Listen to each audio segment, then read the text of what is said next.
Hi, and welcome to Dream Talks. I am super, super excited to be with you today. I have an absolutely amazing guest, my new friend, Donna. And Donna is just absolutely incredible. The things that she's done and the stories that she has about how God has worked in her life are just absolutely amazing. So she is a wife. She is a mother, a homeschooling mother of 6 children. She has both an associate's in biblical studies and a minister's license through Charis Bible College in Colorado. And Donna is a licensed pilot and co-owner, along with her husband, of a flight school named On the Fly Aviation in Texas. So she has an amazing heart for God. She has a happy marriage. She's all about joy and obedience, and regularly encourages wives and mothers in their God-given assignment. And she's an incredible dreamer and a dreamer who's obedient to the voice of God in dreams and whose life has been dramatically changed because of it. So here with me is Donna. Hi. Hey, how are you? I'm doing great. Thank you. So glad that you're with us today.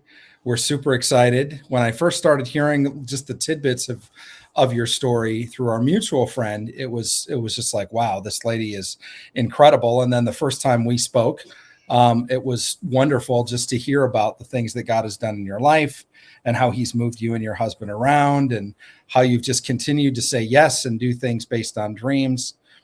And so, yeah, that's amazing. So welcome to Dream Talks. Thank you. I'm really excited to be here and to share what the Lord has done, because we just like you said, just as my husband and I, as we get the dreams, we just obey God, we just trust him, we move forward, and he's never failed us yet. That's so good. That's so good. So have you been a dreamer all your life? That's one of the questions I get a lot, is like, when did you first start dreaming, and how long have you been dreaming and listening to the voice of God intently in your life and following that direction? And so what does that look like for you? Well, I've always been a dreamer. I don't remember many of my dreams. Actually, it just came to me that a lot of my dreams, my favorite dreams growing up was when I was flying, actually, interestingly. Wow. But when I started really pressing into God, when I moved here to America, that's when I started really paying attention to my dreams, writing them down, documenting them, even if I didn't understand them, even if I still don't understand them. I have them written down with the date and everything, just so I can, go back and kind of see the trend or things the Lord has been speaking to me over time. So just as I matured as a believer, I started just paying more attention to them. Now, you're originally from Australia. Yes. Awesome. When did you move to the U.S.? Well, I moved to the U.S. for the first time in 2005. 2005. Okay. I had to go back in my memory because I met my husband in 2003, and then he flew me to America, and we got married in the end of 2003. But then I had to go back to Australia until he had a house for me, and then I came back in the beginning of 2004.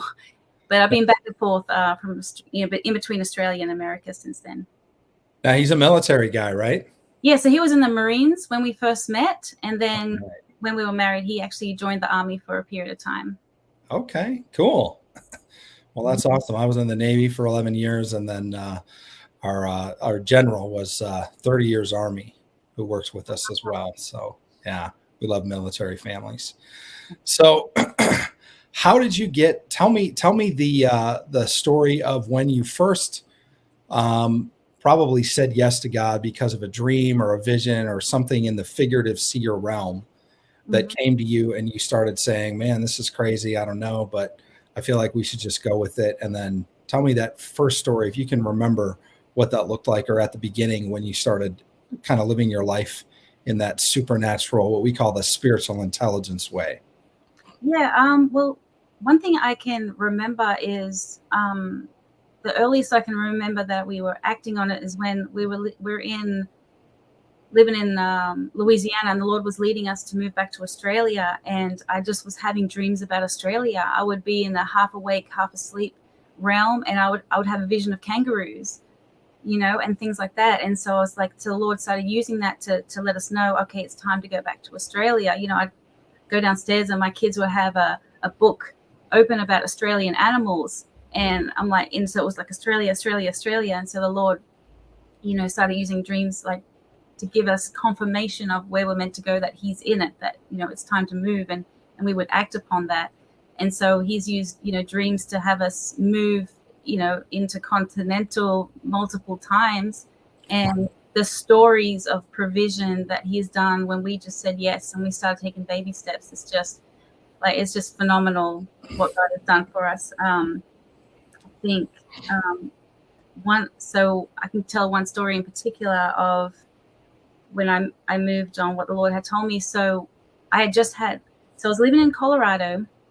I just had my 6th child, and I'd already done 2 years of Bible college. The Lord moved us from Australia to Colorado to go to Bible college. I'd done 2 years. Then my husband had done his 3rd year while I took a year off to give birth, and I wasn't really keen on going back. I just didn't feel led of the Lord to go back. And then one morning I had a dream, and I dreamt that I was in class in a certain track. They got different tracks for the different classes that you can do in 3rd year, and I was in the ministerial track.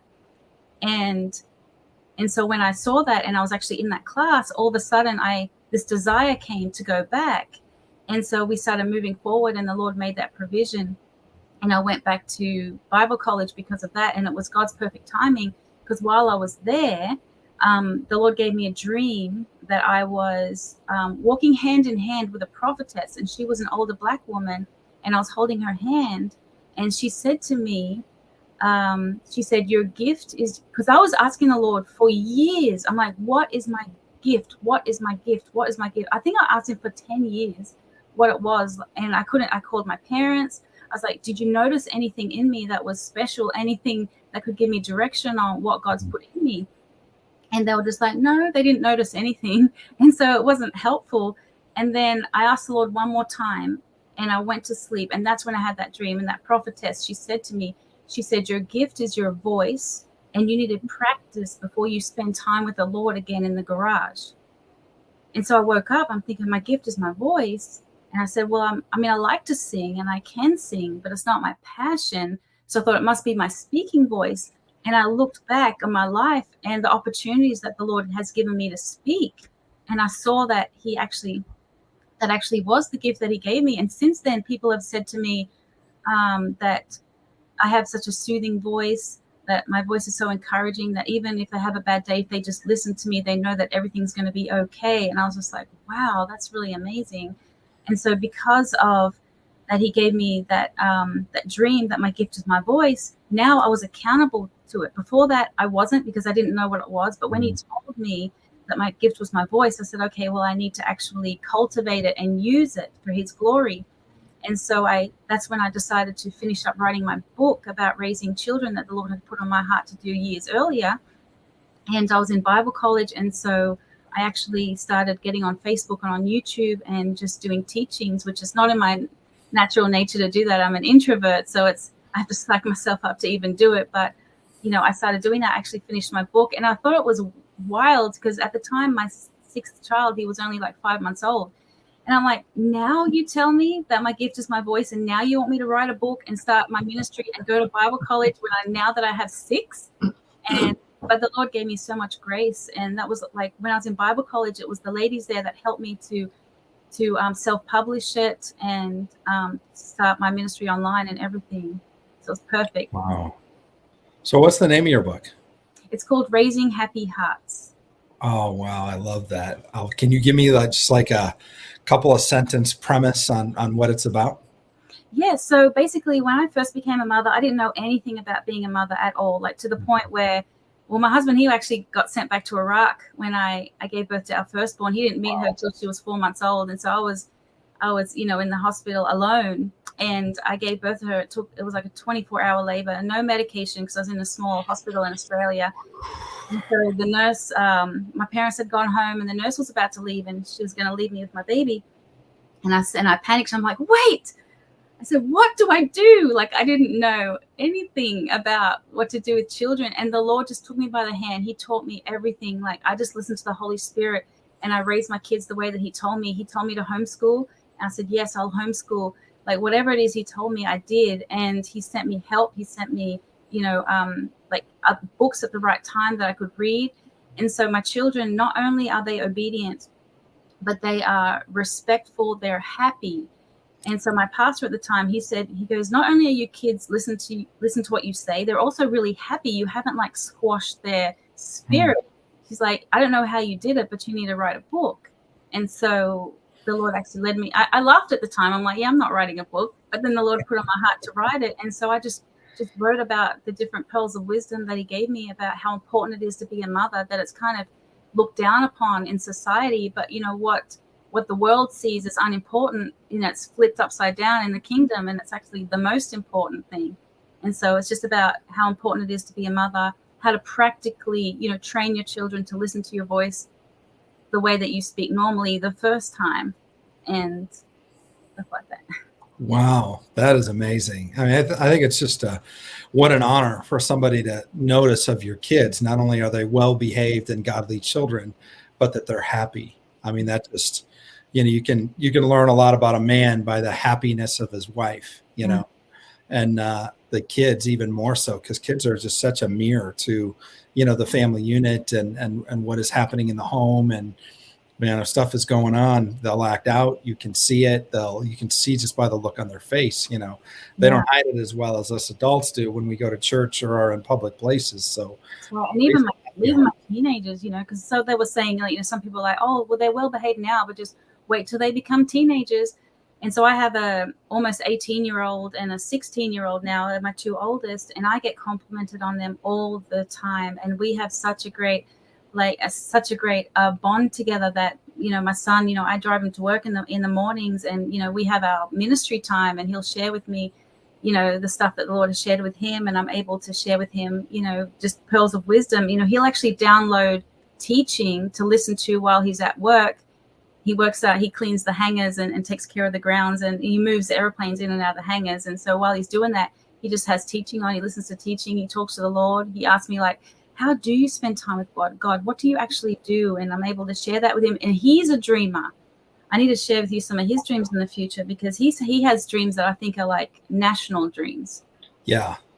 I love the dreams of kids. And I love families that have those conversations with their kids. I mean, it's so important, don't you think, just to, you know, what is God showing you? What are you dreaming about? And being able to cultivate just hearing the voice of God at any age. But I've seen 4-year-olds do it. I've had great conversations with 4 and 5, 6, 7-year-olds, as well as 13, 14-year-olds. And it always fascinates me, like, how is God going to communicate an idea to like a 4-year-old? You think of the repertoire of language and movies and books and pop culture and current events that God uses to communicate, you know, to me or to us. But how are you going to communicate to a 4-year-old? And then a 4-year-old's talking about, you know, Disney characters or cartoon characters and bouncy houses and going to the park. And it's just like, oh, God is so good. As a matter of fact, I got a cool story about that. My third born daughter, when she was 8, she actually had this dream that she told me about that was like super powerful. It's real short. She said that we were in a battle. So our whole family, but also there was a lot more people. So I think it was like all of the believers were in a battle. And she said that she saw me in the battle. And she goes, and I was advancing, and I had my sword, my sword and my shield, and I was advancing and taking out the enemy. And she said that that Jesus actually, when she got knocked down, Jesus actually came and put his shield over her until she could get up again. And she said that Jesus didn't need to help me because I was so good already. But then she said that it was a really cool thing. She said that my husband was behind me. Sorry, you can't see my hands actually, so I'm trying to keep it in the frame. My husband was behind me, watching my blind spot. So when the enemy would come around the back, he would kill them. And then she said at the end of the battle, we won. And I just thought that was so powerful, because that is exactly what it is in our marriage. Because I've always said that I wouldn't be the woman of God that I am today if it weren't for my husband. And as a matter of fact, this is a really cool dream that he has had that really changed the course of our marriage. We were on a ship, this big ship, and I was on the front of it and he was on the back, and he was on the back fishing, because his two passions are fishing and barbecue. So he was on the back and he was fishing, and I was on the front. And at the time, that's when I first started really pressing into God. So I would listen to, like, at the time it was like TBN and God TV and all that, like all day long. And I would, when the kids would go down for a nap, I would use that time just to soak and spend time with the Lord and get in the Word. Like I was just pressing in, and my husband wasn't. And he wasn't an ungodly man, but he just wasn't pressing in. And so he'd come home and he'd change the channel to like Animal Planet or something. So it wasn't bad, obviously, but he just wasn't pressing in, and he wasn't like watching over me like he needed to. Mm-hmm. And so one night the Lord gave him a dream that we were on that ship. And so I was at the front, obviously. So I was going for it, and he was at the back. He said every now and again he'd walk up to the front of the big ship just to check on me, and then he'd go down to the back. And then all of a sudden he saw this tidal wave was coming, and it was about to overtake the ship. And he thought, oh my God, Donna. And so he tried to run to the front of the ship, but he couldn't get there in time, and he had to go through people to even get to where I was. And by the time he had got to the front of the ship, the tidal wave had already come, and he saw me floating face down in the water. Mm. And so he woke up from that dream, and he said he was covered in salt water. He said he was actually like he'd actually been in that tidal wave, and that like completely changed his complete attitude. And from then on, he would go to work and listen to teaching. Like the whole time he was at work, he'd be listening to teaching, and he'd come home and be like, you know, Donna, this is, you know, he actually was listening to Andrew Womack, which is just a really awesome, like foundational teaching. And he'd come home and he'd start pouring wisdom into me, you know, when he sees the enemy is like, you know, getting in my head, making me think a certain way, making me act a certain way. Like he's quick to be like, no, I see this, Donna, you know, you're listening to the enemy, you need to stop, you know. And he just kept me on the straight and narrow the whole time. That's amazing. Mm-hmm. Wow. That's a powerful dream. I love so much how, you know, in the conversations we have with Dream Talks, we hear a lot of incredible stories. You know, we've heard people that have solved murders and been investigated by the SEC because they got such important stock information, or, you know, started businesses, or helped politicians. One guy helped a governor become governor through the strategies that he was given through his quiet time. But one of the things that's super dear to my heart is the idea of marriage and family. Mm-hmm. And so I love how God, you know, just will download to a husband that's not pressing in, hey, you need to have your wife's back. Like you need to spiritually rise up and be that warrior and that king in your home that your wife needs, because she's out on the forefront. Like she's in the battle. She's on the bow of the ship charging forward. But what if the wave comes from behind? And for him to take it, you know, especially a Marine. I mean, Marines are a different breed. I love Marines, but, you know, they can be, you know, as military guys can be tough and kind of hard-headed sometimes, and kind of want to do things our way. And for him to take that on board through a dream and say, I need to change my life for my wife and my family, and then to make that change and see it happen, that's just incredible. I love that. Yeah, he's a great guy. He did good. Yeah. Wow. That's amazing. Barbecue and fishing. Yeah, this guy's my kind of dude for sure. But yeah, so your kids have dreams, your husband has dreams, and you wrote a book about family. Did you have dreams to write the book, or did God give you downloads while you were writing through dreams at all? Or well, actually, my second book, I've actually finished a second book. It's called Little Eyes That See the Glory, and it's actually about leading your children into encountering God, because my children not only had dreams, they've actually had encounters with the Lord. And so I've actually written about that. And my oldest daughter was actually given a dream, and in the dream she was given a vision of the front cover of my second book.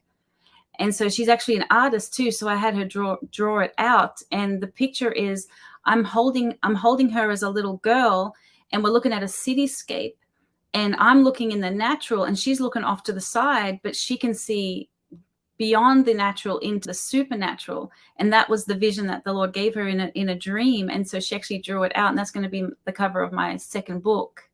And yeah, so that's amazing. I love that.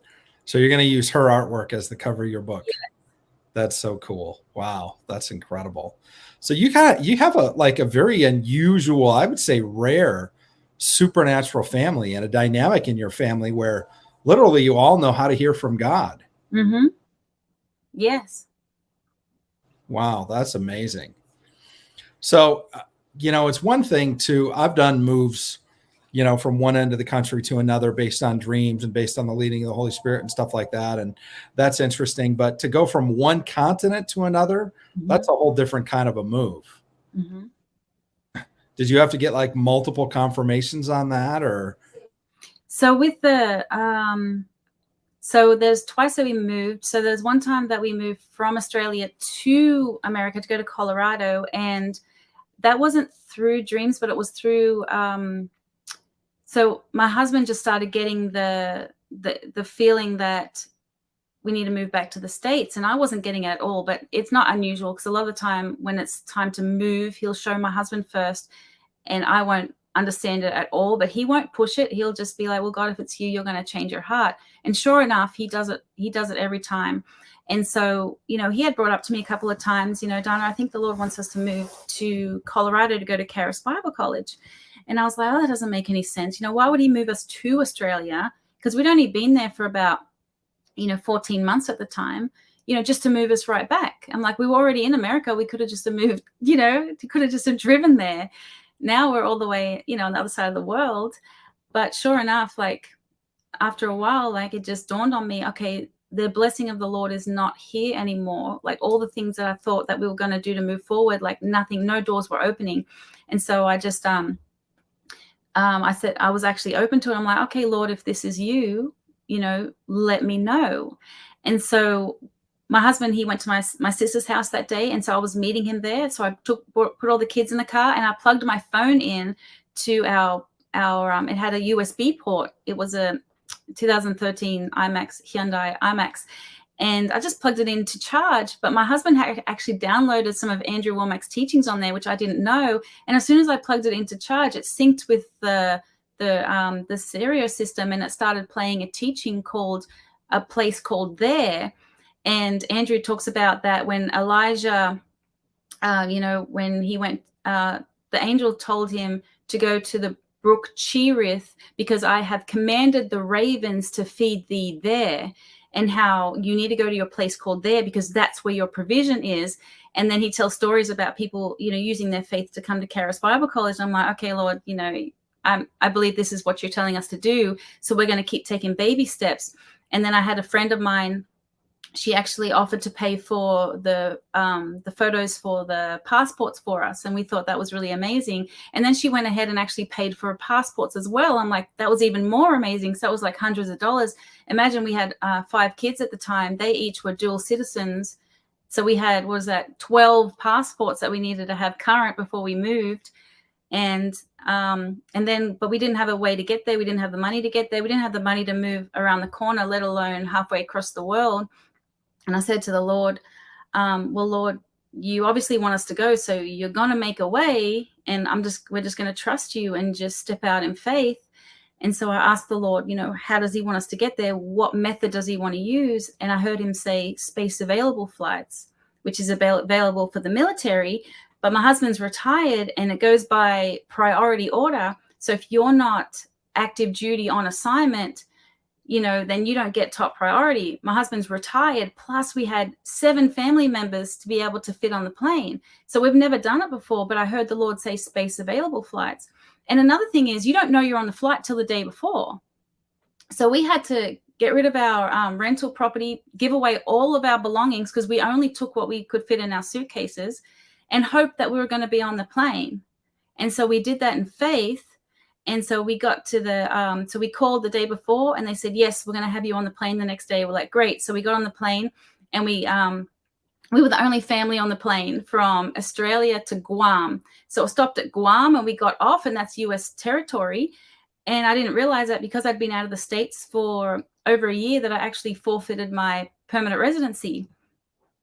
And so we just started praying in tongues and just praying like, Lord, you're going to have to fix this, because we basically cut the limb off behind us as we left. There's nothing to go back to. And so we just prayed in tongues, and then the customs officer came and gave me a document that allowed me to have my permanent residency back. And he even waived the fee. It was like hundreds of dollars, like $600 or whatever. We didn't have to pay it. We got back on the plane, and we got to Hawaii, and we got off the plane in Hawaii for a layover. And we got so much favor there. Like they put us in this separate little area in the airport. Other people were just sitting in chairs and having to just like sleep sitting up. And we got this whole area where it was a place for the kids to sleep. It had cribs, it had like a kitchen, it had like a playroom, and it had a code to get in there. And other families weren't allowed, but we were. It was really cool. And then we thought, oh, there's another plane leaving earlier. Let's see if we can get on that plane. And so my husband went and asked about it.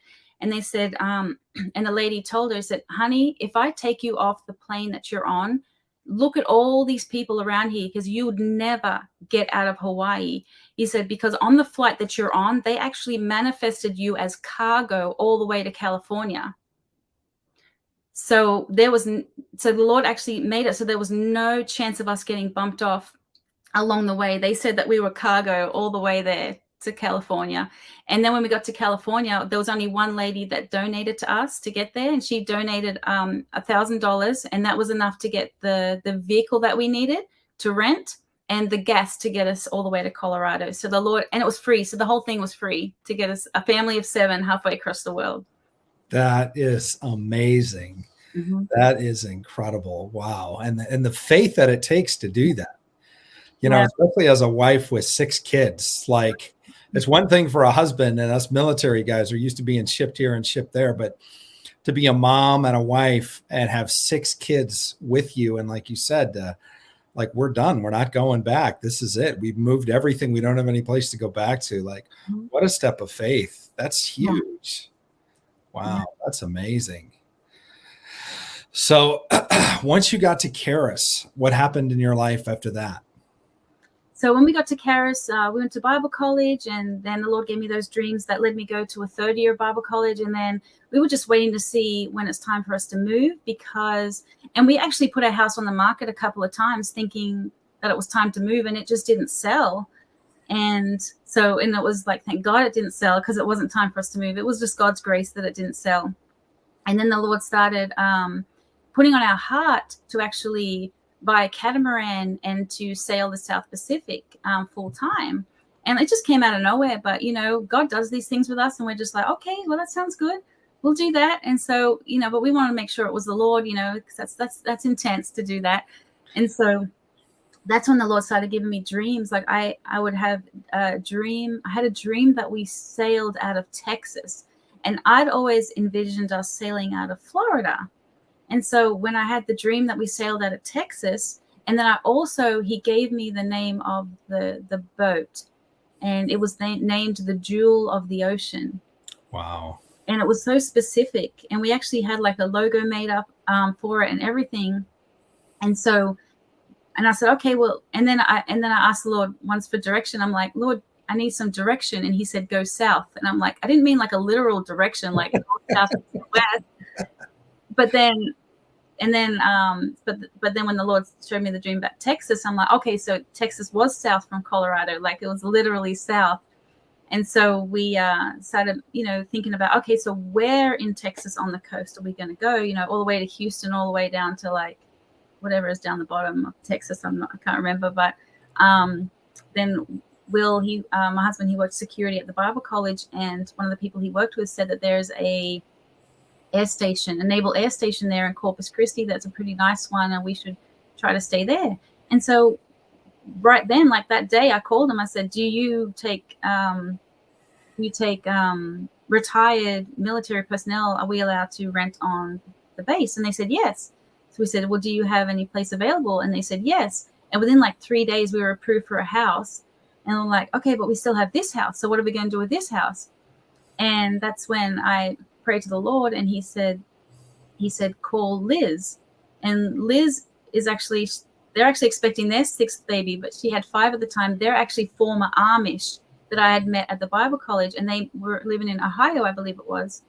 And so they actually wanted to move back to Karis to go to Bible college. And so I actually called them, and they actually moved into our house like a month after we left. And since then, they actually purchased it off us. That's incredible. Wow. So this is just kind of like par for the course. This is what you guys do. You just God and take a leap of faith and end up in. How was sailing? I was sailing on the catamaran. What was that like? So we didn't actually do that, which is actually really interesting, because when we got to Corpus, everything that we thought we were going to do is not actually what the Lord had planned at all. And I actually heard a sermon, a guy was saying that he'd heard a lot from missionaries that got sent to a different country thinking that they were going to do a certain thing. But when they got there, the Lord actually had something completely different in mind, but he just wanted to get them over there before like the doors would open. And so it's actually really cool. When we moved to Corpus, we actually made friends with a military pilot across the road that actually, it's actually really cool. The connections that came from that, you know, his friend now is one of our students at the flight school that's going to purchase an aircraft, and it just like there's, and then he actually helped my husband to get a job on Lackland Air Force Base that actually, you know, led us to move up to this area, because we moved from Corpus Christi up to just east of San Antonio now. So it's cool to, you know, because God has his timing for things, and it's cool to see how, you know, why he sends us certain places. So we haven't done the catamaran thing yet, but I still feel like it is something that the Lord's going to bring about full circle in the future. That's so cool. I had the privilege of living on a catamaran for two, and they also owned like an 85-foot pirate ship, square rig pirate ship, and I got to stay. I had the whole ship to myself, and I mean, it was just, there was this couple that had done a lot in ministry, and they were at a phase in their life where they were looking for a new strategy, and I was a strategist, and they're like, well, come out and stay with us and spend some time. And so we'd go out and park in the bay for 4 or 5 days and just chill, you know, go swimming or paddle boarding or hanging out. And what a life. I'm telling you, if you get the chance to do that, that is a blast. Yeah, for sure. I'd love to. So you ended up east of San Antonio, and talking to a pilot. And at what point did you guys decide that flying was for the both of you? So actually, the Lord, my father was a pilot, and so I wanted to be a pilot ever since I was a little girl. And I actually, when I got to the end of 12th grade and my grades weren't good enough to get into the Air Force as a pilot, I actually went back and did 11 and 12 all over again. Oh. And what happened was, actually, the Lord spoke through my dad, because I was like devastated after I got my score, because they score you from 100 being the best to 0 being the worst of the whole state. And you had to get within the top portion to be able to get, you know, to be able to be accepted. And I just wasn't, I was at like in the middle, I was like 53. I was like, wow, that's terrible. And so I actually, you know, was devastated. And my dad, he said, Donna, your heartfelt desire comes from God, and just know that he will show you the way. And I was about 17 at the time. And when he said that, it not only gave me hope, it actually changed my whole relationship with God, because it says the goodness of God leads men to repentance. And that was God showing his goodness to me, that he actually cared about what I cared about. And that turned around my whole life as far as like pursuing him. And so I actually went back, did grades 11 and 12, got baptized, filled with the Holy Spirit. And by the time I got to the end of it, I had a score of 86.8. And it was like a great score. And I got through all the selection phases of the Air Force. And they flew me over to Tamworth, which is where one of the Air Force bases there. And I flew with ex-military fighter pilots. I did aerobatics, and they tested my flying ability, my flying and retention ability. But at the end of it all, I could tell like the grace lifted. Like when at the interview at the end, they asked me questions and I couldn't think of any answers, even though I studied for it. Like my mind went blank, and I must have looked so stupid. I didn't know an answer to anything. And so they didn't accept me. And I see that that's God's grace there, because I would never have met my husband. I wouldn't be here in the States right now. I wouldn't be where I am right now if I would have joined the Air Force at that time. And so I left the flying thing.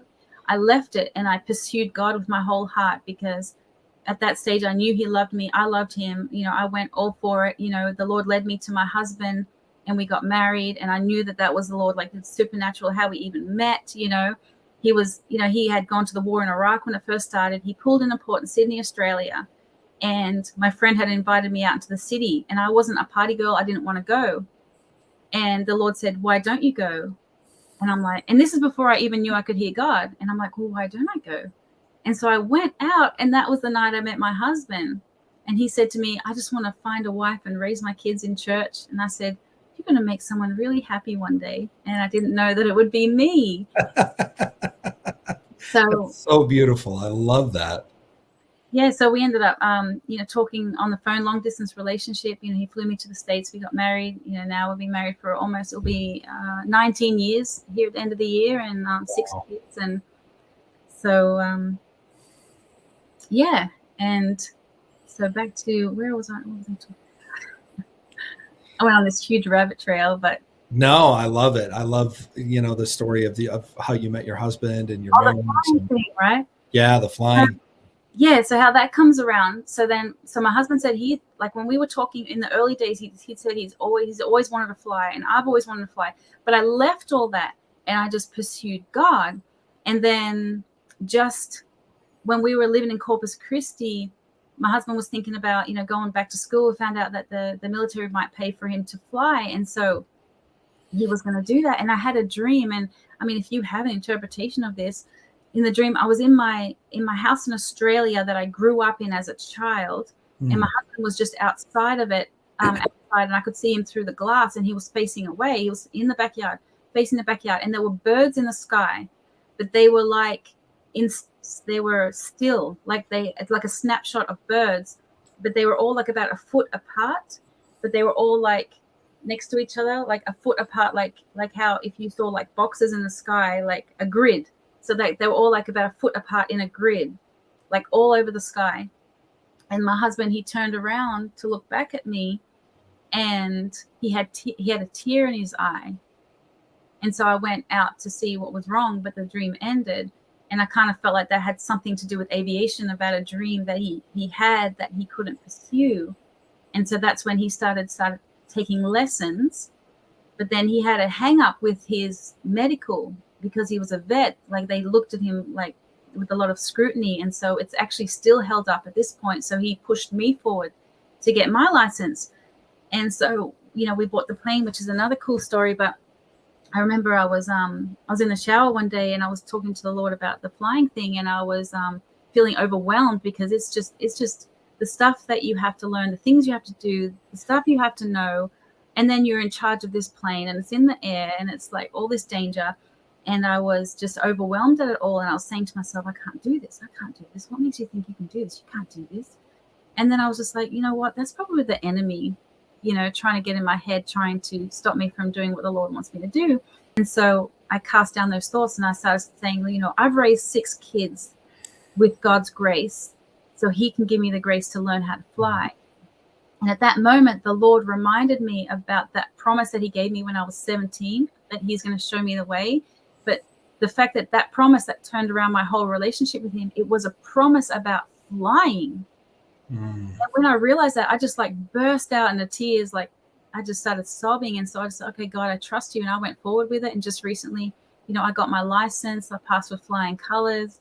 I went flying yesterday. I just flew my friend to another airport to go get they call it $100 hamburger, because it costs $100. By the time, you factor in the cost of the fuel and the flying and everything. And so, yeah, and we got a flight school and everything.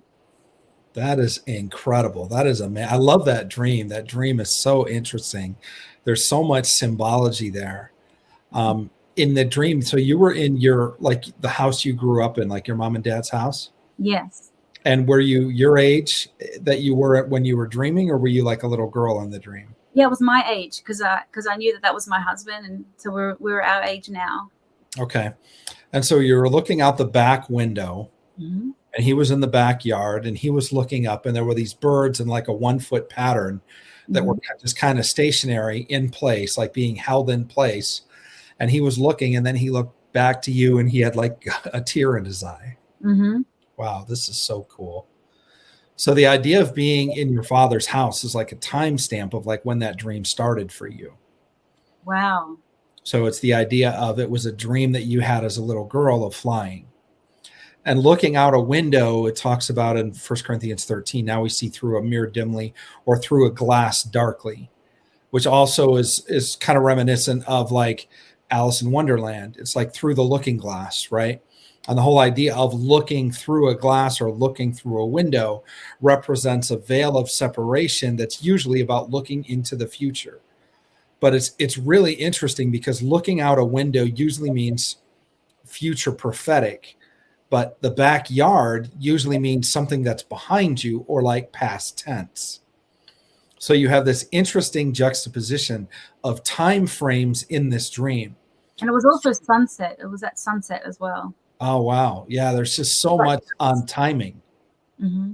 You know, you're at the house you grew up in, which means the dream initiated there. You're looking into the future, but seeing the past and seeing your husband there. And the husband sees these birds in this pattern, but they're stationary, literally like a holding pattern.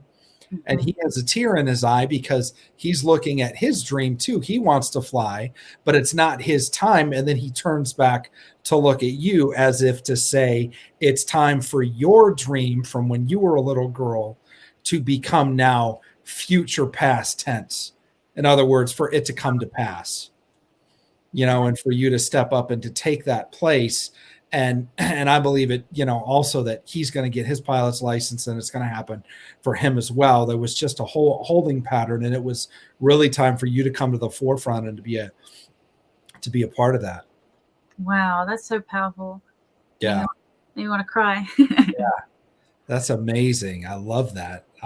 So you went from your husband looking at taking flying lessons to then you taking flying lessons to buying a plane to buying a flight school. Like you guys went all in. Yeah. Next you got to have your own Air Force. I think it's like the next step up from there, right? Well, I think the Lord's leading us to do an airline eventually. Oh, wow. I'm believing him for a fleet of jets at this point. Yeah. $100 hamburgers. I love it. It's interesting because people have prophesied that over our organization, the Spiritual Intelligence Service, multiple jets, helicopters, and I'm looking at them like, wow, okay, great. I mean, apparently we're going to have need of them, but maybe we partner with somebody. I don't know, because I don't have a pilot's license. I wanted to fly initially when I went into the Navy. Mm-hmm. I wanted to fly, but I tested off the charts and some of the stuff. And so they said, you need to be in the nuclear power program because you're super smart and this and this and this. And I said, well, I really want to fly. And they said, well, 90% of the people that are pilots used to be Navy nukes on submarines because they know you can handle the tight spaces. It wasn't true at all, but they got so much more points if I come in as one of these guys, because a lot of people don't fit into that slot. And so I took that slot, and then I got picked up to become a naval officer, which was always a dream. And then that didn't happen. So, yeah, but I understand the idea of wanting to fly for a long. I remember being in high school and looking out the window and just thinking, man, I would love to learn how to fly. This was before I had even decided I wanted to be in the military. So I love that he's then made that dream happen for you. So he was taking lessons, then you were taking lessons. Tell me the story about buying a plane, because that's a big step. Yeah. So my husband and I always talked about, buying a plane, but it's one of those, one day, we're going to buy a plane, just like one day we want to have a house in Australia and America, those type of things. But, one day has to eventually come, right? And so when I started taking the, I went to the ground, well, I hadn't told this audience, but last year around Mother's Day, my birthday is actually next week. And so it's in between. So Mother's Day and my birthday are pretty close together. So last year, my husband actually was going to pay for me to do a ground school, because you have to do ground school training as well as learning how to fly, because there's a lot of stuff you need to know before you fly. And so they were going to do a weekend ground school. And so I went to that ground school. And that's when I actually met our first flight instructor was there, and also our current manager was there. That's when I met them. And actually, while I was there, I was talking to the owner, and he was actually looking for a plane for us. And I was like, have you found our plane yet? And he's like, no, not yet. They're still looking. It was an owner's, a seller's market, and the price of the airplanes had gone through the roof. And so it was really challenging, and they'd get snapped up within an hour of getting put online and things like that. And we're just like, all right, God, well, we're just going to trust you because you've got the plane for us. And I actually had a vision of our plane before we got it, because I didn't know if we were going to get it, because you can get the high wing planes or you can get a low wing plane. And so we hadn't decided on which one we wanted to get, but in the vision it was a low wing plane, and I said, oh, that looks like a Bonanza. And it's actually, the plane that we got is actually called a baby Bonanza. It's like it's its nickname. It's actually a Sundowner, but I actually saw it in the vision. And so and it's funny because Wait a minute. The name of your plane is a Sundowner? yeah. And in that dream, it was at sunset? Oh my gosh.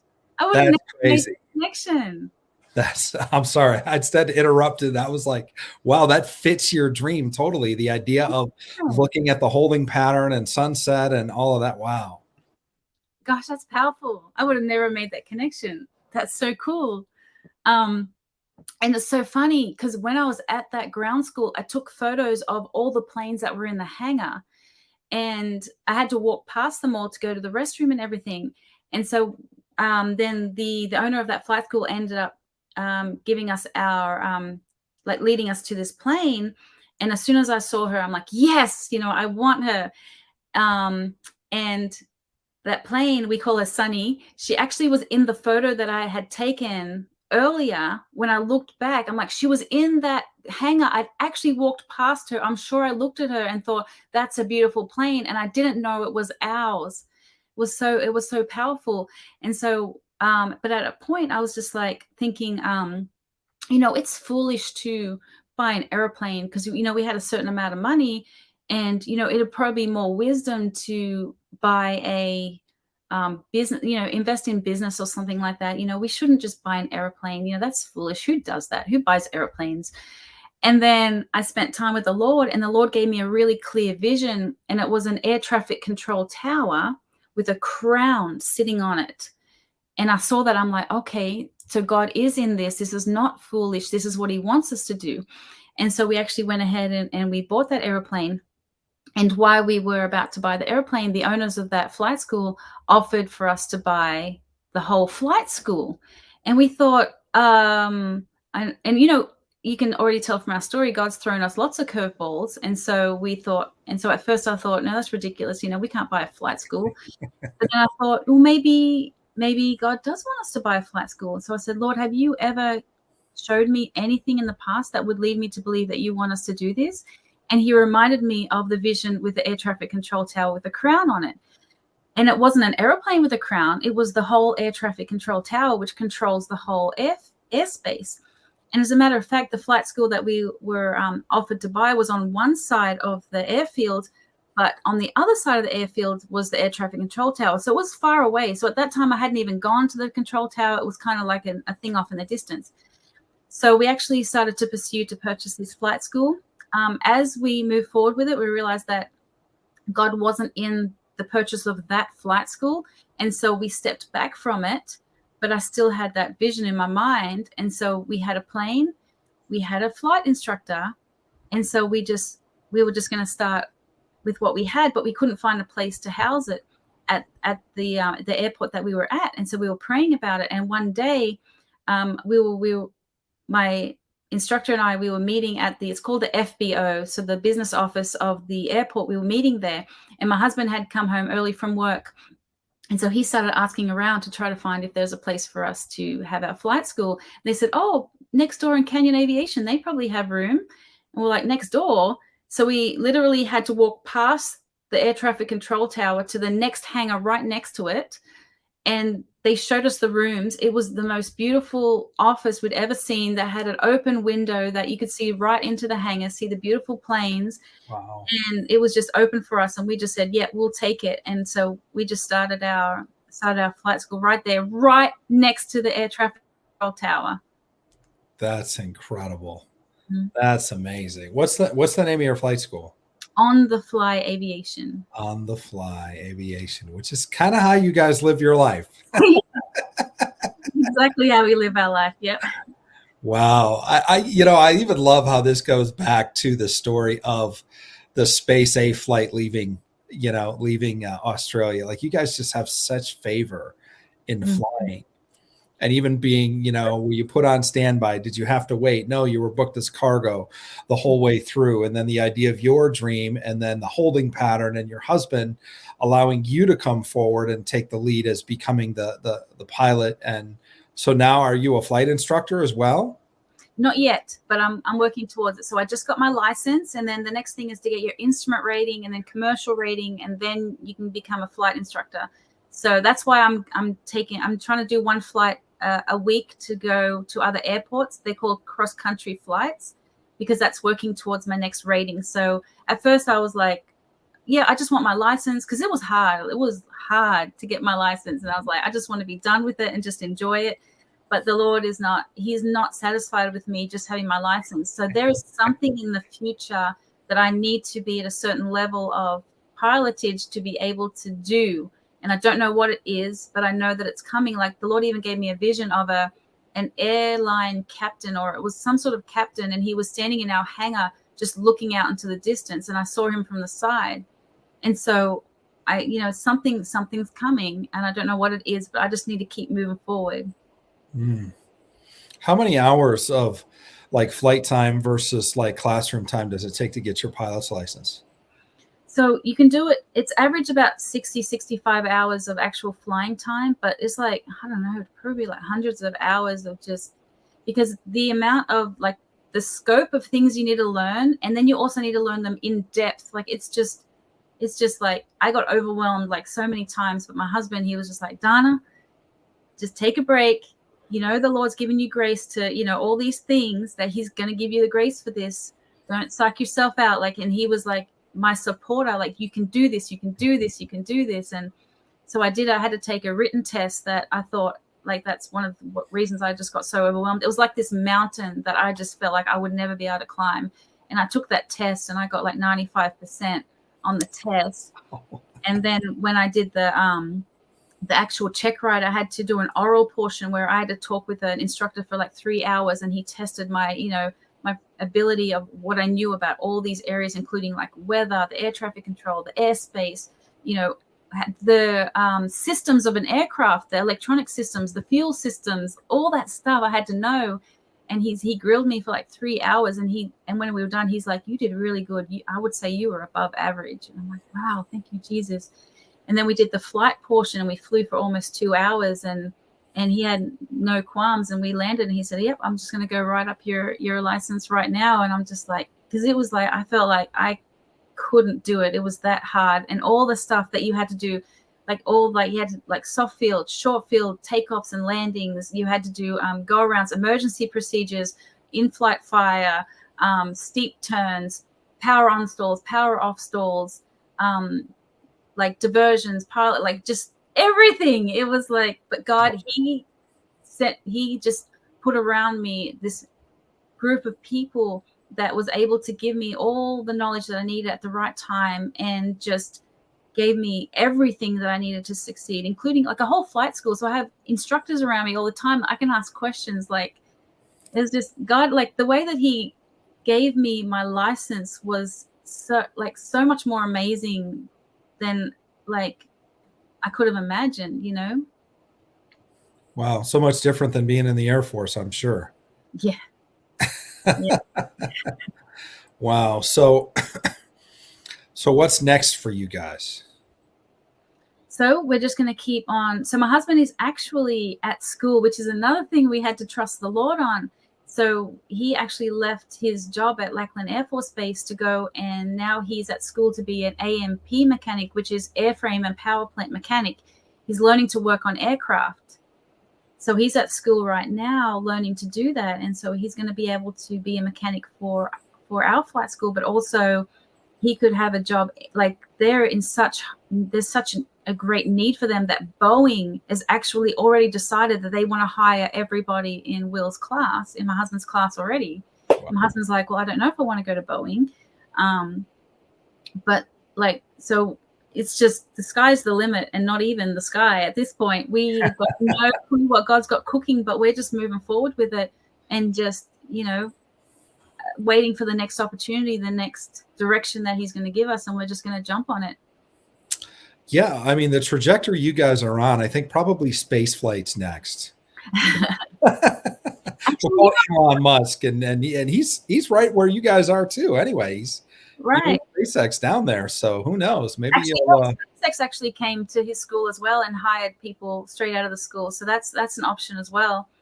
It's so funny. Like on the way after I spoke with you on the phone today, and I was driving home from dropping my son off at work, my little son, my 5-year-old, was in the back, and he said, "Mom, when I grow up, can I fly to the moon?" And I said, "Well, if the Lord wants you to, you will fly to the moon." I said, "How about you ask the Lord?" And he goes, "Like Jesus?" I said, "Yeah, ask Jesus." And all of a sudden he got quiet, and I said, "God, you're just getting the cutest little prayer right now, aren't you?" Wow, that is amazing. Well, who knows? It's funny. I've learned not to joke around when I'm in kind of like dream mode, because I say things that I think are like outrageous or funny or whatever, and then they end up happening. Yeah. So who knows? Maybe there is space flight in the future for your family. Oh, wow. We know how God answers the dreams of in the heart of a little girl. Yeah. So, maybe your son. Who knows? Yeah. That would be super cool. And I've gotten to the point where I'm not limiting God anymore. That it's just, if the thing is, if he can do it for unbelievers, he can do it for believers. All we have to do is just trust him. Like he told me once, I had a vision of Richard Branson. All of a sudden, I just had this picture of him when I was laying in bed, and I'm like, Richard Branson, isn't he a billionaire? And the Lord said, "Would you believe me for $1 billion?" And I said, "Yes." And then he said, "I will show you the way." Wow, that's amazing. Yeah. So I mean, I've got no clue how that's going to manifest, but we're just going to take the opportunities as they come, and the Lord knows.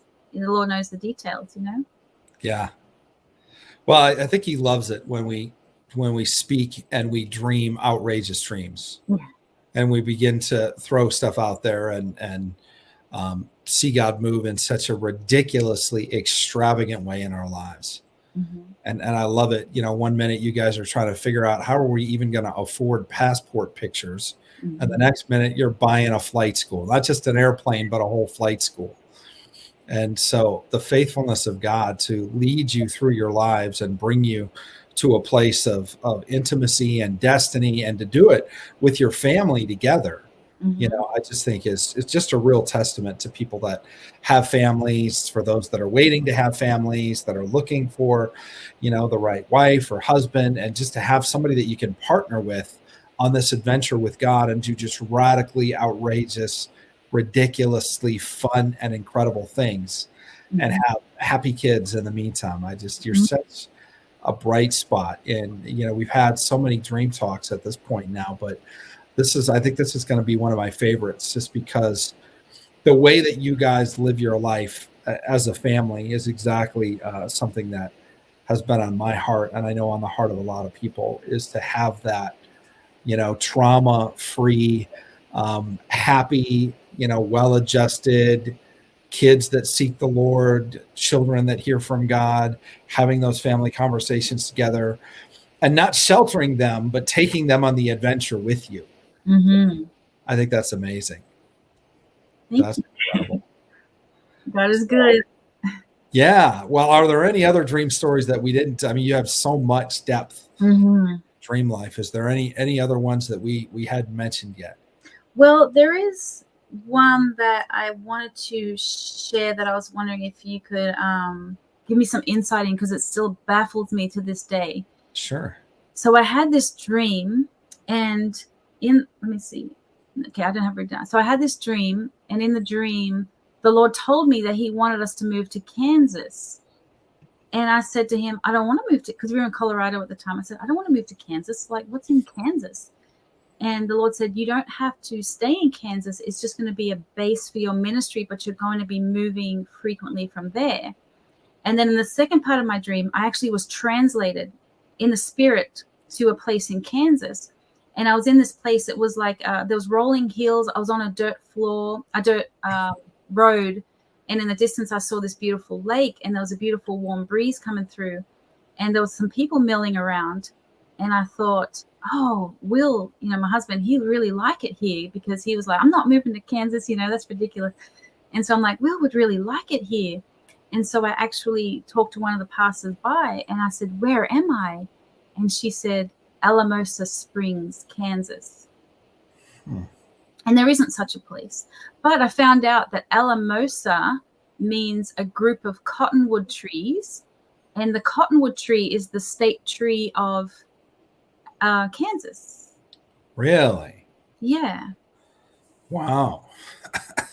That's cool. I love dreams like this because they require research. Yes. And you've already done some. You've looked up the meaning of the name. Mm-hmm. So if Alamosa means collection of cottonwood trees is the state tree of Kansas. The second part would be springs. Are there springs in Kansas? And where are the springs located? I think that there was, I can't remember, but so I have to go back to my research to find it. But even afterwards, like there was like, we had to get like someone like backed into my car and we had to get a rental car, and the number plates were Kansas. And so, and then I sat next to someone at work and he was from Kansas, and it just kept on like Kansas, Kansas, Kansas. And still like nothing's come up with Kansas. We moved south and we didn't move east. So it's interesting because when you started telling your dream and you were saying, well, it's not that we're going to stay there, but we might have a base there. Mm-hmm. I for some reason, I heard Dodge, like Dodge City. And I think Dodge City's in Kansas. It was an old West town. Okay. And people used to say, I need to get the heck out of Dodge. Mm-hmm. And that's where that came from. And it's interesting because when you said somebody backed into me with Kansas plates, I thought of the idea of backing into Kansas. And because we work in intel and security and all of that, we hang around with people that, are in that world. And so when you back in your truck or your car into a parking spot, which almost everybody does in the state of Texas, they call that tactical parking. That's right. My husband said that just a few days ago. He said that to me. I'm going to park tactical. I said, what does that mean? Yeah.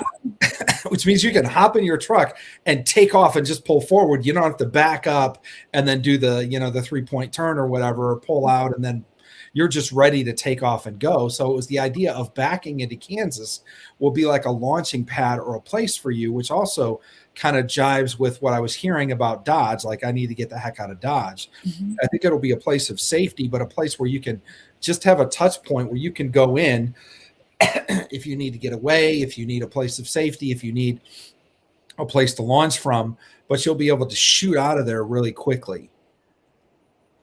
So I don't know, that might. It's right in the middle of this. It's right in the middle of America too. It's like this central state in America. So it would have been like, anyway, like if I had like an airline or whatever, like that would be a really great place to like, yeah. So it'd be interesting to find out what happens with that.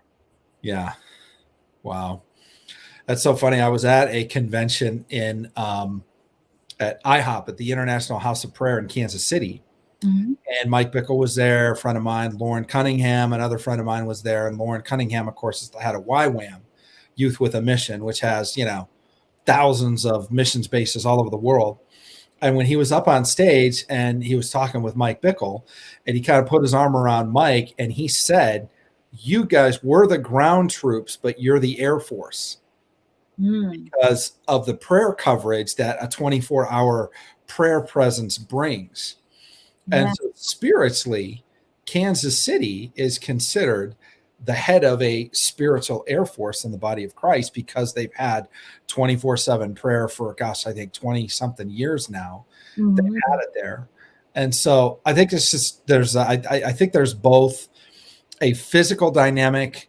If there's a move or a base in Kansas City, there's also a spiritual dynamic to you being there. And it's about a retreat place or a place of safety, protection, a place that you can kind of back into, but a place that you can launch from or shoot out from kind of in any direction. And I like what you said too about, it's one thing to have, I lived in Florida for a while, and I also lived in Northern California for a while. Mm-hmm. And if you're trying to get to anywhere else in the country, there's some of the most remote places mm-hmm. to fly from. But if you're in like Texas, or even more so Kansas, you're literally like 2 hours from anywhere if you fly, unless you're going to Alaska or Hawaii. But other than that, you're 3 hours at most, and you can get to pretty much anywhere in the continental United States. Mm-hmm. So I think think it's interesting, whether it's a distribution hub or a movement of people, or, in the coming days, if we're going to need to be able to transport supplies or personnel or whatever. I think that there's some pieces that are going to be connected with you guys that are going to be another facet of a bigger picture of what God is calling you guys to do. And I keep thinking about a friend of mine. The guy's a billionaire. He's a pilot. He has a helicopter. He has 2 jets, and he has 2 cargo planes. And he flies and delivers food. He feeds like 10,000 orphans like a day in Haiti. And so he just, bought a plane, refurbished it, cut everything out, and he loads, he can literally fly his own cargo to Haiti because he's a pilot, he has a cargo plane. He has 2 cargo planes. And so the idea of, having something like that, not only will you have a flight school to be able to train people, but having an airline or having a force, I heard it almost like as an air force. So I think it'll be an airline, but I don't know that it'll be like a commercial airline, but it might have a passenger component, but more of like a missional component. And I'm not talking like just about like Christian missions, but like first responders or crisis response or delivering people and supplies to key places of need, literally at a moment's notice, being able to shoot out of somewhere. That's the whole idea of getting the heck out of Dodge, tactical parking, all of this. I just think, and of course you guys are already open. I need to tell you to be open, but I just feel like, be open to the idea that, as you've said so much of the time, it's not exactly like we think. We think we're going to go get on a catamaran, and now we own a flight school. So this could be, it could be like a cross between an Air Force and an airline, which I think would be really interesting. Yet, but God needs pilots, and He needs to have missional access to people that can shoot out of places and get somewhere at a moment's notice. And that may be exactly what He's beginning to show you through your dreams and even through the journey that you're on. Yeah, that's going to be super cool. It's going to be, it's such an adventure with God. That's why I just like, people think that Christianity is boring. I mean, it's not boring. Like, it's the opposite of boring. We have like the most exciting life I know about, Absolutely. Yeah.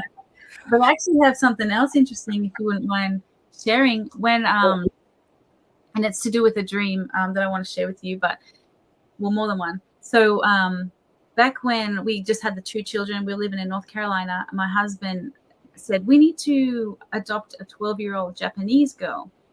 And I said, why 12? Why Japanese? And he's like, I don't know. It just feels right. She's got to be Japanese. And it's funny because I actually have an uncle that lives in Japan, and my dad tried to like learn Japanese when I was growing up. So I know a little bit about Japanese culture and things like that. And so fast forward probably 10 years, I led my oldest 2 to spend time with the Lord. I said, you can't try to go on the back of my relationship with the Lord. You need to develop your own relationship with the Lord. So you need to get up and spend time with the Lord. And so the next morning was just amazing. Like, my daughter heard she got woken up by the audible voice of God. And so she got up and went to where my son was, and my son was having this dream about the future, about when he said that my husband and I, we were living in Washington with the youngest 4 in Washington State, and he had flown up there to get the 4 little ones to stay with him because he and my oldest daughter were living in Colorado.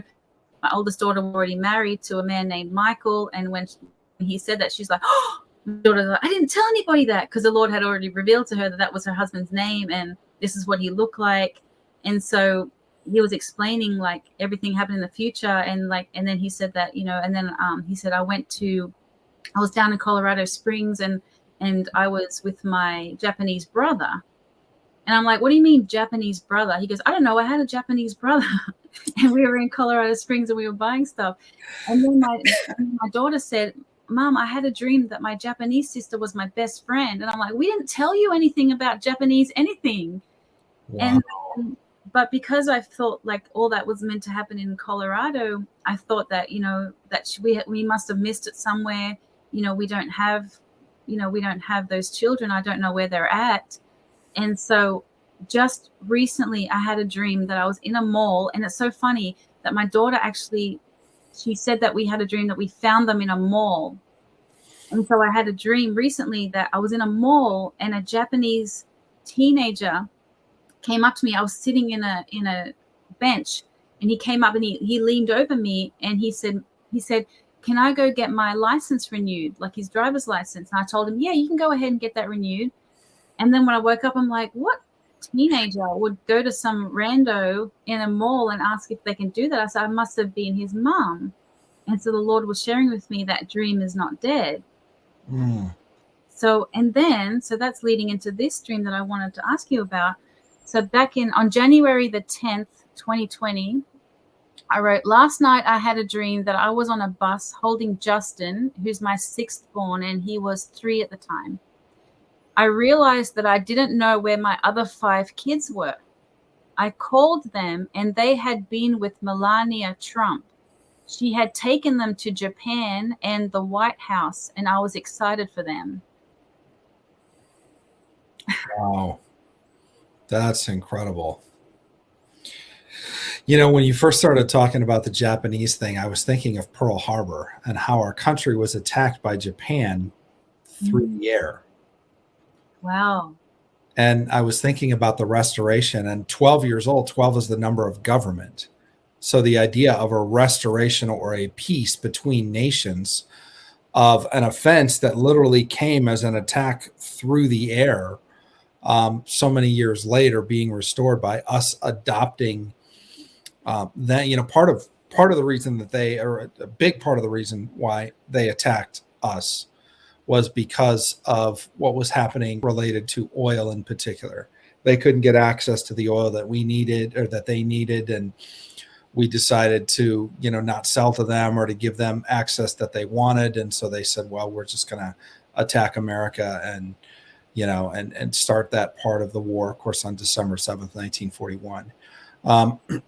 But to me, it just is like an orphan spirit. The idea that we don't have enough and we need to go attack somebody to get what we need. And nations can have orphan spirits, just like leaders can have orphan spirits. But the idea, instead of moving from a place of orphanhood to a place of adoption, where you've adopted somebody and kind of healed or brought a level of, not that, you know, there's a rift even between us and Japan anymore, but just there's a spiritual component of bringing a level of love and adoption, and even adoption into a family, love at that level to be expressed particularly to the Japanese people through something that God has chosen to use you guys to do, which again is aviation, and how aviation from the Japanese was used to harm America. You guys having a flight school and then adopting a Japanese child or multiple Japanese children, because one was talking about a brother and one was talking about a sister. And, you know, I just think that it's super interesting. But this dream about Melania, right? It was Melania. Yes. It wasn't Ivanka. It was Melania. Okay. So the idea of a first lady or somebody married to the president, and it could be that president. It could be another president. Mm-hmm. You know, if God wants to represent somebody with, you know, a level of authority and a level of this and a level of that, somebody that's outside the system, somebody that doesn't kind of fit the mold of what typical presidents have looked like. That's one of the reasons I think why people dream about Trump so often, because until President Trump, we didn't have a grid for what that symbol would look like in a dream. Mm-hmm. Because who could be a president like Trump? Like, he couldn't show us a picture of any other president and say, well, yeah, that guy's out of the box and this and this and this, like Trump was. And so Trump was kind of in his own category as a symbol.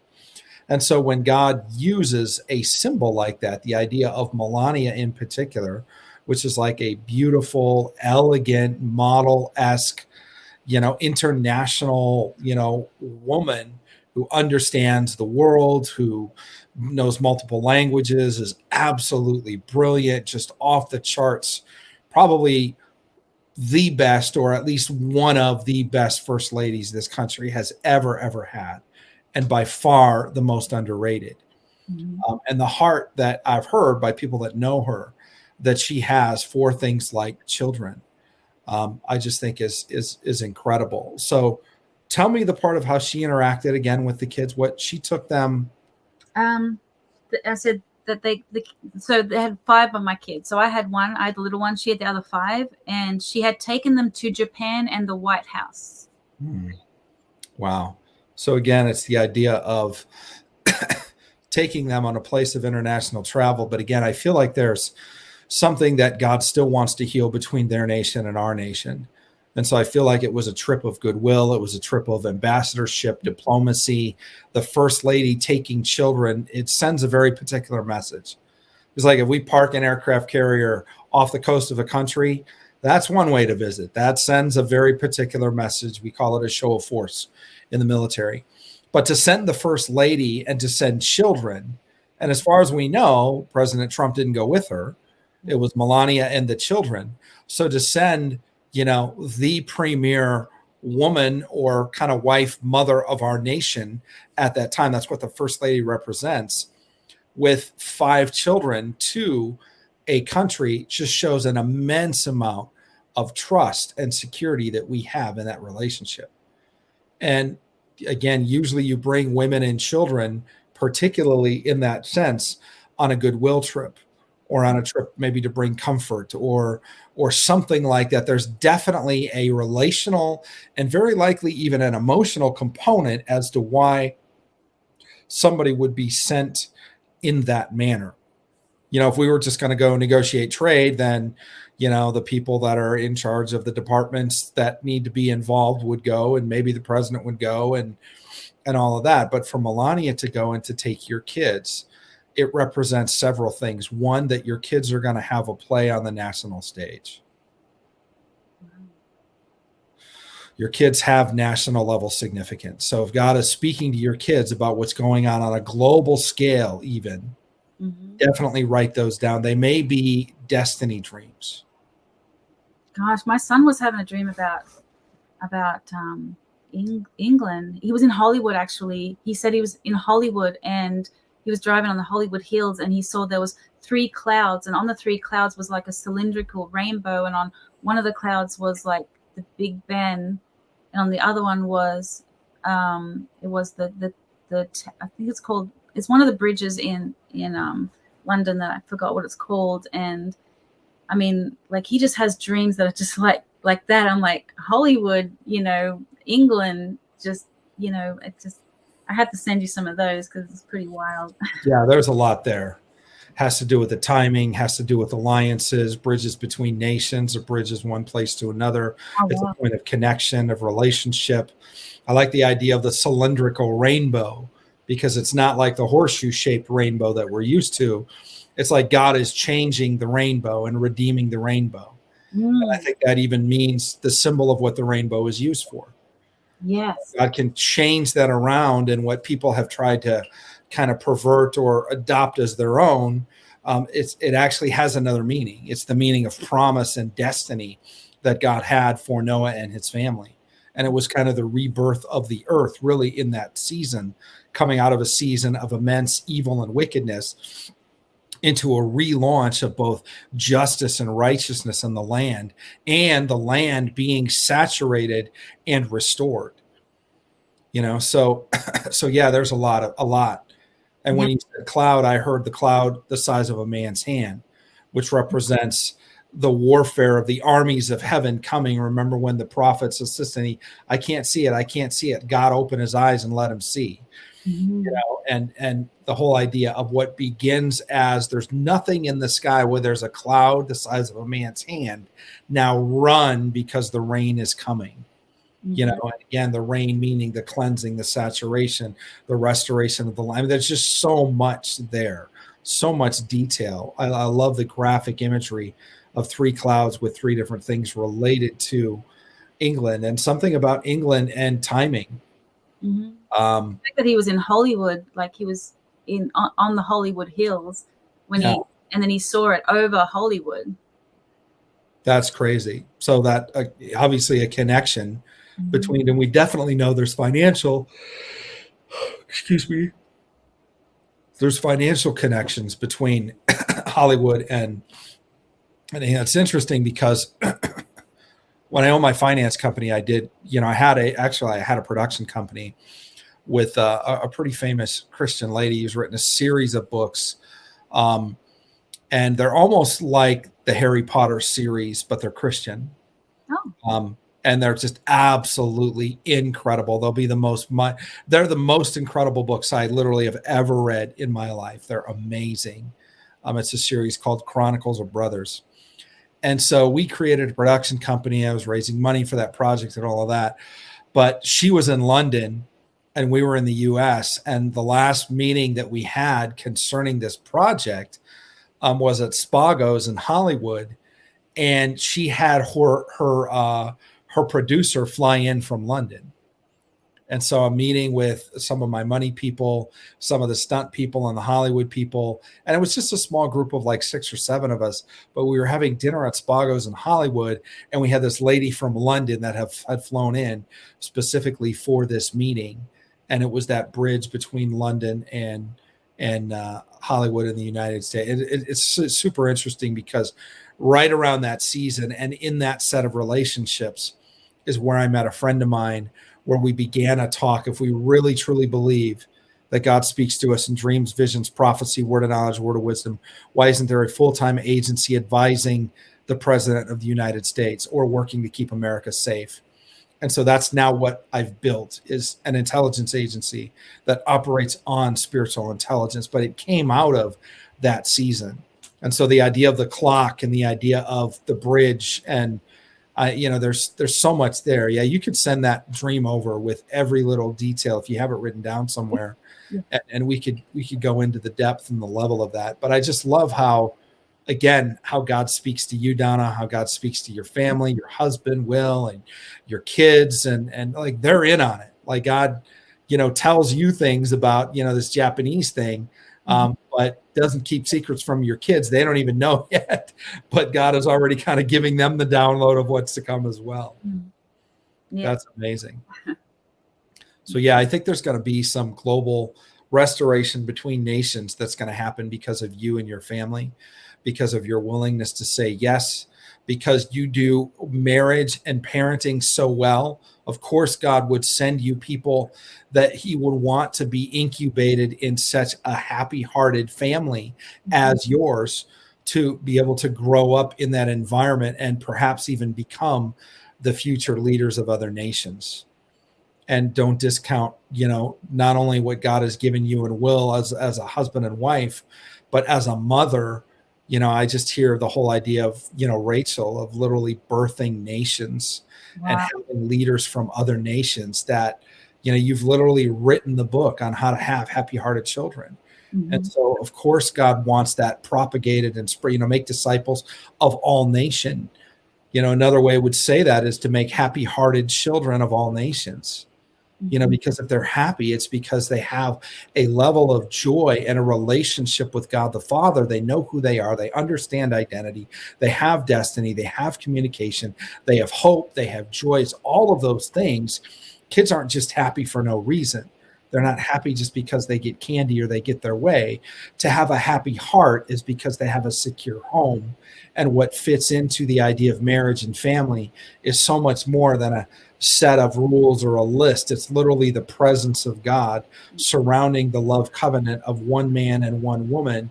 And from that place, birthing a whole generation of people that are raised in that environment of love. And in your case, hearing from God and marked with a radical adventure and incredible stories. I just think it's amazing. Yeah. I love your family. I've only met you, but I want to meet Will. I want to meet the kids. I'm just telling you, it's you guys have something really, really special. Yeah, I mean, it's really cool, and you probably don't know this about us, but my husband is actually he's black, and so our children are they're mixed children. And I actually was born in Germany and immigrated to Australia as a 1-year-old. And so I'm like, I started off my life as a German, and then I became Australian, and now I'm an American. And it's just really cool how, how the, and then so when, the Lord brought my husband and I together, because he was black, I didn't think that he was the husband that the Lord had for me, because in Australia, you know, there's just different races there, and so I never envisioned myself with because I put God in a box, and I thought, okay, this is what the person is that that the Lord would have for me. I saw somebody that worked at a Christian bookstore in Australia, and he was tall, and he was obviously white, but I didn't find him attractive. But I thought, well, that's what a Christian man looks like. That's what my husband's going to look like. So when Will came along, like, it didn't even occur to me that was who the Lord had for me. But as we kept talking, we just realized we have so much in common, and we were just so aligned in everything that we believed and what we wanted. And like, we just don't butt heads, because we just flow with the Spirit. We just go. And I asked the Lord one day about my husband, and he said, I gave you my best. And I was like, I see that. I see it was exactly who I needed, and I'm exactly who he needed. And then together, be able to raise 6 kids, and probably another 2 Japanese kids here in the future. His perfect will for you. Well, exactly. That's amazing. Yeah. See, I love that. Even the idea of being from Germany and marrying a black man in America. Like, when you think of, again, there's something about World War II in your family, about like the restoring of nations and the breaking down of generational bloodline curses that have flowed from various nations who were raised in hate and raised to kind of, standoffish towards other people that maybe didn't look like them. And for your family, none of that. It's all about love and unity. Exactly. And my grandmother, who's still alive in Australia, actually saw Hitler in the flesh. Really? She did. And my grandparents on the other side, one of them was in the Hitler Youth, and one of them was she had a SWAT sticker on her shoulder, and she was a nurse. And so they were, so I don't know where they stood. I believe that they were both saved, before they died. I covered them in prayer, but yeah, so it was just crazy, the heritage, that I came from. But there's not a hateful bone in my body about any of that, Yeah. Yeah. I think it's amazing. Wow.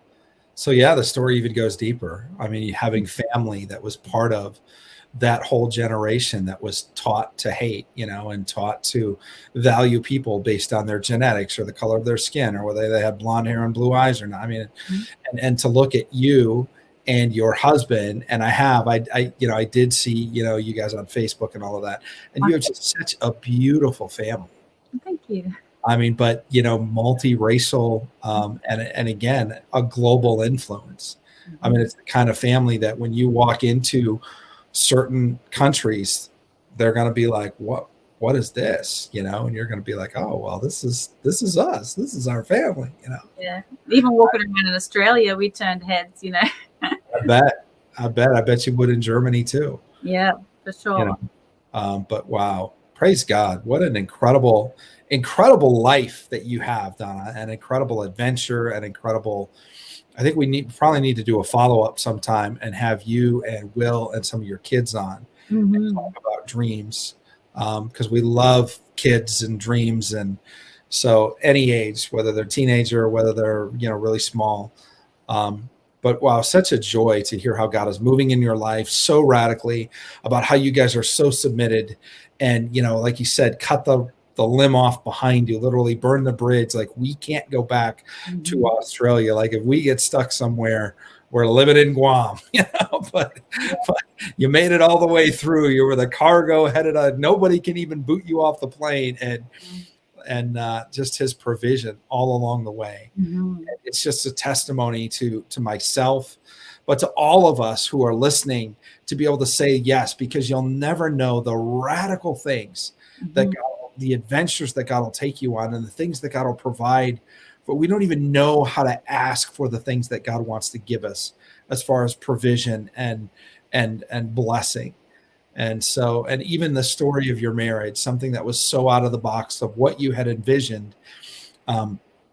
But again, your willingness to just let the Lord lead you and find, man, this is somebody I really get along with, and we're walking in the same direction. And he may not look like the boring white guy at the bookstore that was unattractive, but I'm marrying this hot black Marine from the United States, and let's start the party and get the adventure rolling. That's just, it's so cool. Your life is literally a prophetic testimony of unity and adventure on a global scale, and soaring higher with the Lord.